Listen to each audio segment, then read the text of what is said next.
Good day. It's the 11th of August. It's Fresh Oil Releases here. I'd like to share with you some thoughts that I have been mulling over as we have begun the month of Elul in the Hebrew calendar. Elul is the 6th month of the year, and it is the month known as the month of Teshuvah, the month of return. It is the month when God's people were called to sort their lives out, to get ready for Rosh Hashanah, the new Hebrew year that will be beginning in 30 days' time.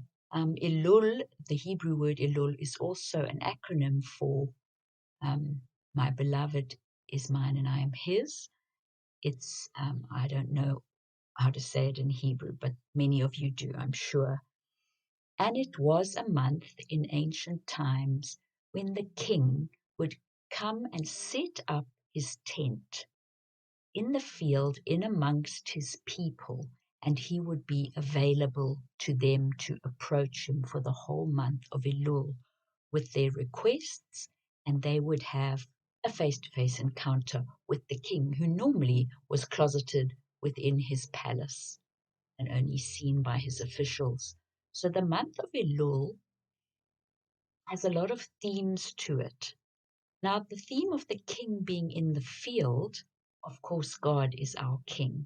So the king dwelling in the midst of his people in the month of Elul is a prophetic declaration of the coming Feast of Tabernacles and its manifestation in the earth, because Tabernacles was a time and is a time when the Jews celebrated God in the midst of his people in the wilderness, protecting them and providing for them when they came out of Egypt. And so 45 days before Tabernacles takes place, on the 15th of Tishri, which is the 7th month, king comes and sets up his tent in the field as a declaration, I am coming to dwell in the midst of my people. Now in Zechariah 2 verse 5, God says through a messenger to tell his people that he will be a wall of fire around about Jerusalem and glory in the midst of her. In other words, that's another description of tabernacles, the glory, the manifest glory of God in the midst of his people and his fiery wall of protection around them. But what's very important is the instruction that God gives about what is to be done before he comes to be a wall of fire and glory in the midst. Zechariah 2 verse 7 says, deliver yourself, O Zion, that dwells with the daughter of Babylon. And that's a really interesting phrase. Obviously, those who he refers to as Zion are dwelling or situated in the wrong place. Babylon speaks of mixture. It speaks of worldliness, the world system, the spirit of this age. And God says that we are to deliver ourselves. Now, when I was meditating about this, it came to me that when you speak of deliverance or being delivered, it's also a word that's used for birthing. And the people of God have been in a place of preparation, a womb in Babylon or the world system. And now the process is being initiated of moving out of that womb of preparation in the fullness of time and traveling down the birth canal to be ejected from Babylon and to dwell in the wilderness in the place that has been prepared. What I saw was a picture of a baby moving down a birth canal, but the umbilical cord was wrapped around the baby's neck.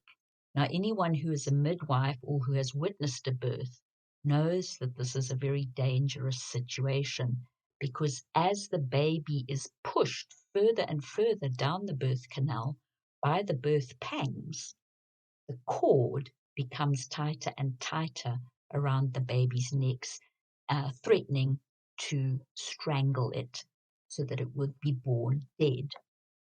Zechariah 2 verse 7 says, "Deliver yourself, O Zion, who dwells with the daughter of Babylon." So this implies that there's something that can be done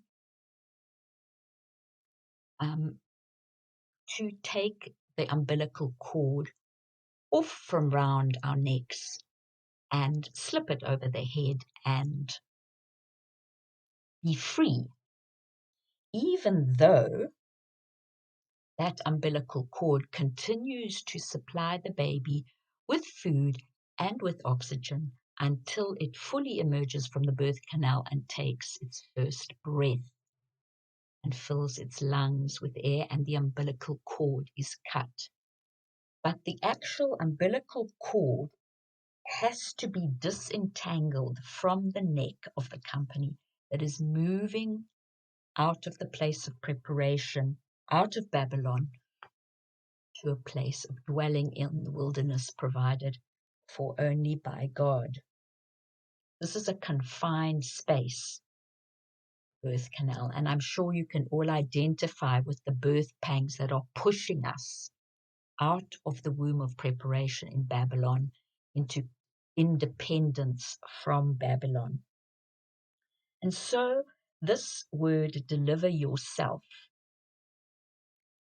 speaks of disentangling yourself from the supply line of Babylon, even while you are in this confined space. And the first way we have to do this is mentally and spiritually. We have to no longer see Babylon and all that it alludes to as our source of nourishment. Yes, while we are still in this birth canal with its very disconcerting birth pangs that are becoming stronger and stronger, we are fed by the supply line of Babylon financially, whether it's with work or whatever way you would look at it, this umbilical cord of Babylon. But we are moving towards a face-to-face encounter with God in our midst. Cord is going to be cut once we emerge fully out of the birth canal. We have to, in this place, we have to repent for seeing Babylon as our source of provision and safety.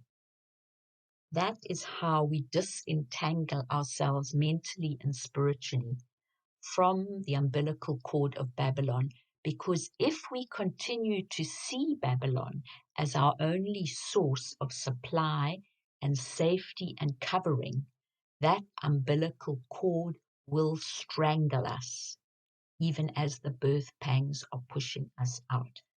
But we have to, interestingly enough, the word deliver yourself in Hebrew is malat, and it means to slip away or escape. So if you can picture that baby slipping that umbilical cord off its head, that noose off from round its neck, by repentance of seeing Babylon as a source of supply. Remember, God's people were exiled to Babylon for 70 years, and while they were there, Babylon was their source, which God had appointed them. And they ate the food of Babylon, and they were supported by Babylon. But there came a time when they left Babylon.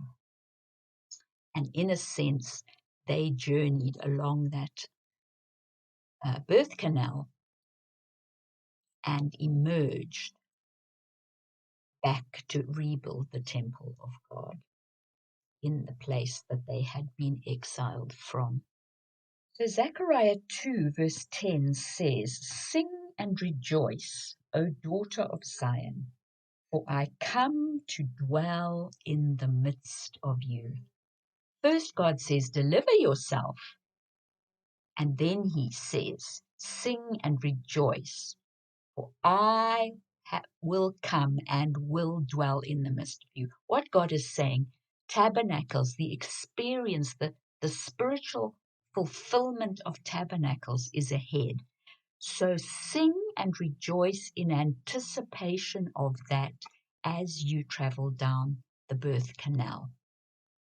That is also another way of disentangling yourself from Babylon, is stop looking behind to the womb of Babylon, where you have grown to maturity, and look forward to God who is going to dwell in your midst. Look forward to the fulfillment of tabernacles, the wall of fire that's going to be around us, and the glory of God in our midst, and Him providing for and protecting us during the 3.5 years of the flood of the dragon.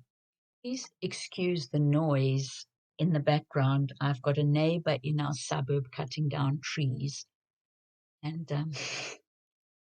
well, maybe that's also prophetic. If we look at Isaiah 4:4, it says, "When the Lord has washed away the filth of the daughters of Zion and has purged the blood of Jerusalem from the midst by the spirit of judgment and the spirit of burning, the Lord will create upon every dwelling place of Mount Zion and upon her assemblies a cloud and a smoke by day and the shining of a flaming fire by night. For over all the glory shall be a defense or a chuppah, a canopy." So Isaiah 4 verse 4 speaks about what is going to take place after the purging of Jerusalem, or the purging of God's people, and the washing away of the filth of God's people by the spirit of burning. After this comes the glory. You remember my last message was the purge must come, and God spoke about judgment also beginning with the house of God. So the purging comes, and what carries out the purging is the spirit of judgment and the spirit of burning. And what it's doing is preparing a place for the creation of a fiery wall around God's people and His glory manifest in the midst. In other words, the preparation for the prophetic fulfillment of tabernacles entails a visitation by the spirit of burning to do purging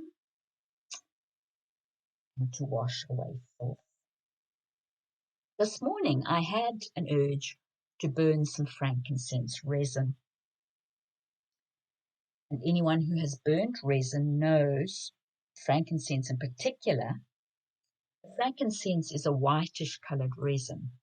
But when you light the coal and the frankincense catches a light and begins to release a white smoke, it goes black.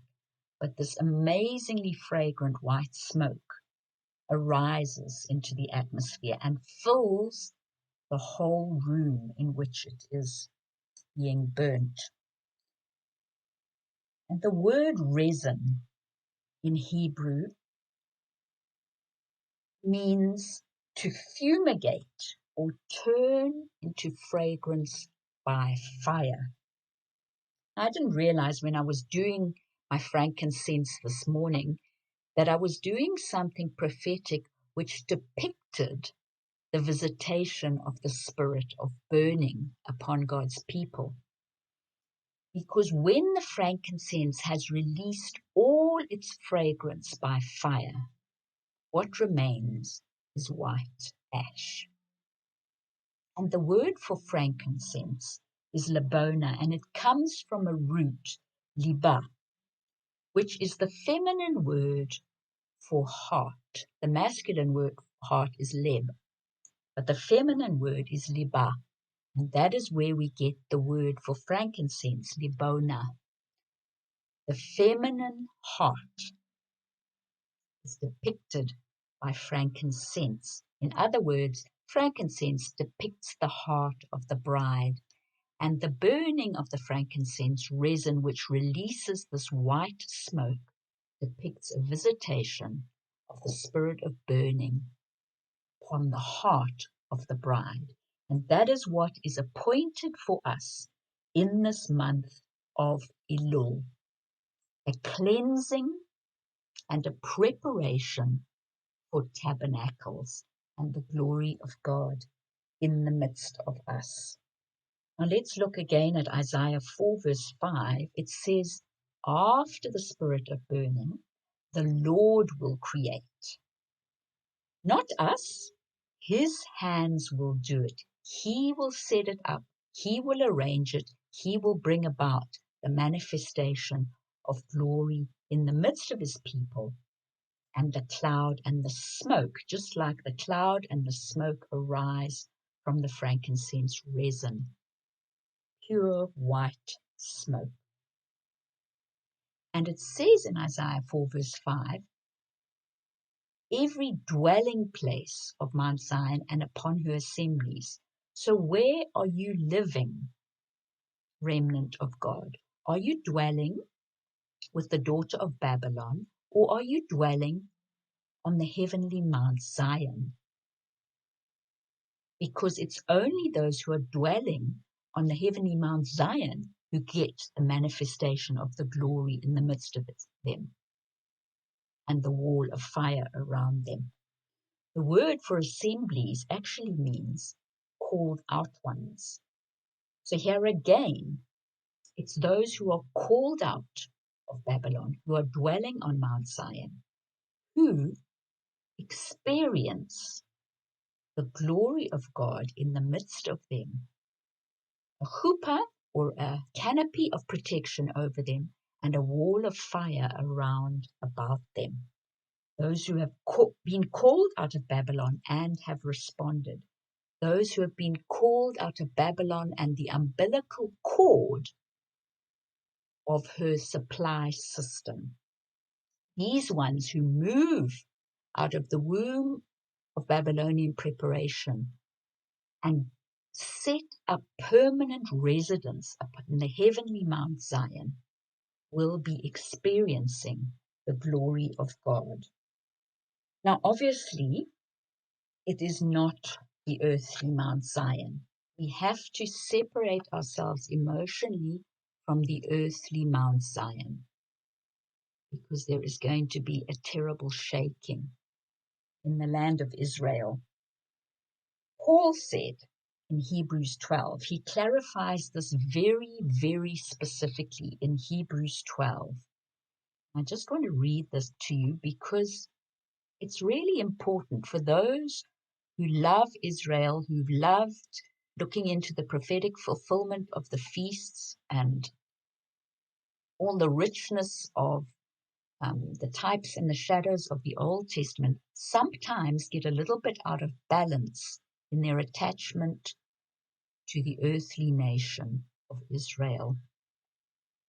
Yes, Jesus was born in the earthly nation of Israel, and yes, Jesus walked there, and yes, Jesus died and was resurrected in Jerusalem. However,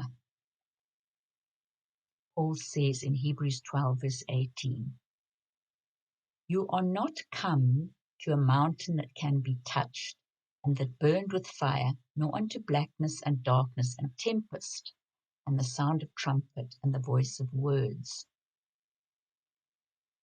Verse 22, but you are come to Mount Zion and to the city of the living God, the heavenly Jerusalem.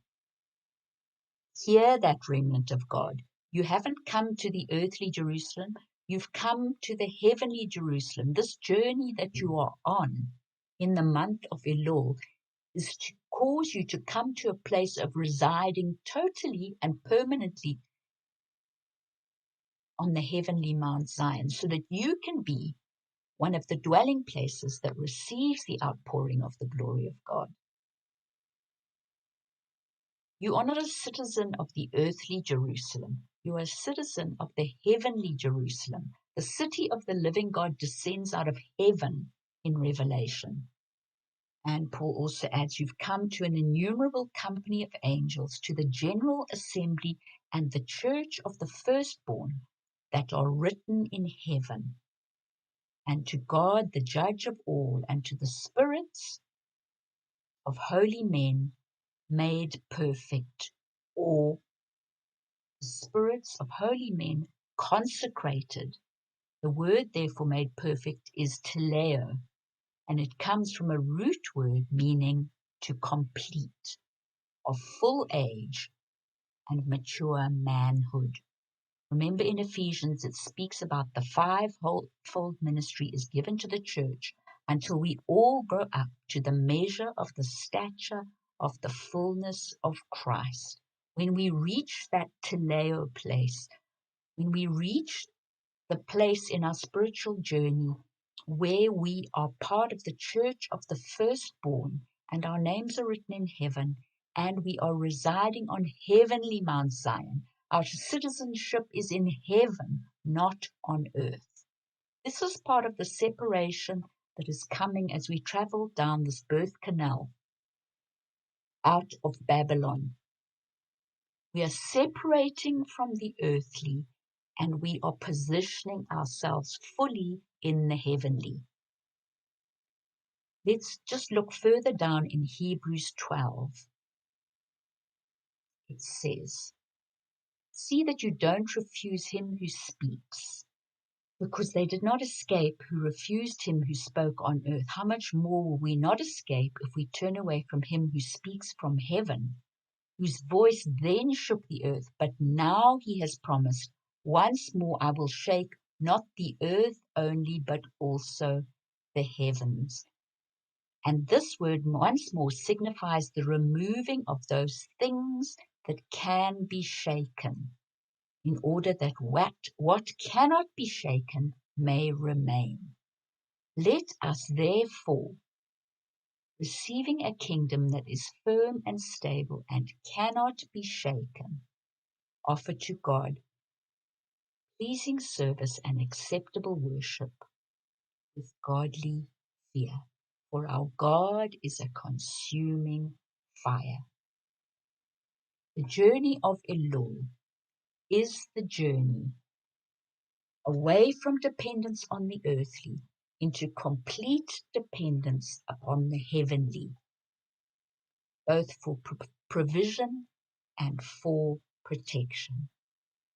And we must deliver ourselves from that umbilical cord of Babylon that is around our necks, so that we can access the mind of Christ and position ourselves completely in heavenly places. So Elul is a month of journeying to complete realignment of heart and of position, alignment with his ways, with his will, and with his word. Elul is a time when the spirit of burning visits the hearts of the bride in preparation for the manifestation of tabernacles in our midst as we go to the place prepared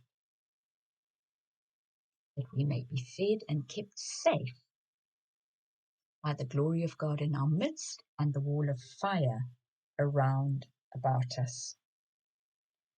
Now, Isaiah 4 verse 4 says, after the spirit of burning. So therefore, Isaiah 3 speaks about the conditions and reasons why the spirit of burning was appointed visitation. Isaiah 3 verse 8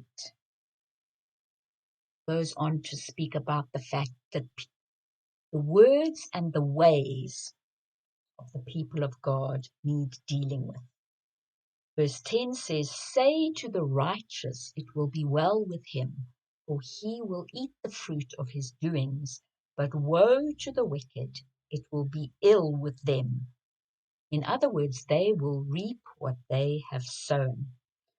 And if you carry on reading in Isaiah 3, it says that God is standing up to judge the leaders of his people, to deal with pride, and because of their words and their ways, some will go into captivity, and they will be stripped of their mantles and all the trappings they have adorned themselves with. This is the work of the spirit of burning. They will have a rope around their necks, it says in Isaiah, because of pride, because of words and ways. And at the end of this process of the spirit of burning, Isaiah 4 verse 1 says that 7 women will say to one man. In other words, the 7 women speaks of the whole church, all of God's people that are left after the spirit of burning sweeps through, will say to one man. Who is the one man? The bridegroom, Yeshua. These 7 women say they don't want his benefits. They don't want mantles and callings. They don't want garments. They don't want to be spoon-fed with bread. They will provide their own bread. They don't want to be spoon-fed. All they want is to be known by his name. All they want is him to be their spiritual husband. They want to be known as his. They don't want to make a name for themselves anymore. They don't want ministries. They don't want callings. They don't want glorious mantles and all the trappings and excesses that they have paraded about in the past. All they want to be known as is the bondslave bride of the Lamb. And that, beloved remnant, is the end goal of the spirit of burning, to sift out and purge and to sift out those who have the heart, the labona, the frankincense heart of the bondslave bride. And it is these that are positioned upon Mount Zion. They have fled far from the umbilical cord of Babylon and moved away and out. They are the called out ones, the ecclesia that have come out of Babylon and are positioned fully, mentally, emotionally, spiritually, in heavenly places and known as part of the church of the firstborn. So the month of Elul, when the king is in the field dwelling in the midst of his people, is the preparation time, the prophetic preparation time, the journeying time towards manifestation of the prophetic Feast of Tabernacle in the midst of his remnant company who have come out of dwelling with the daughter of Babylon and are content to be known by his name alone. I'm going to share more in part 2 about the other things that the Spirit has been showing me about the month of Elul, the 6th month. But I think that's enough to give you something to chew on at the moment. May the Lord bless and increase and add to the revelation I've shared with you. Amen.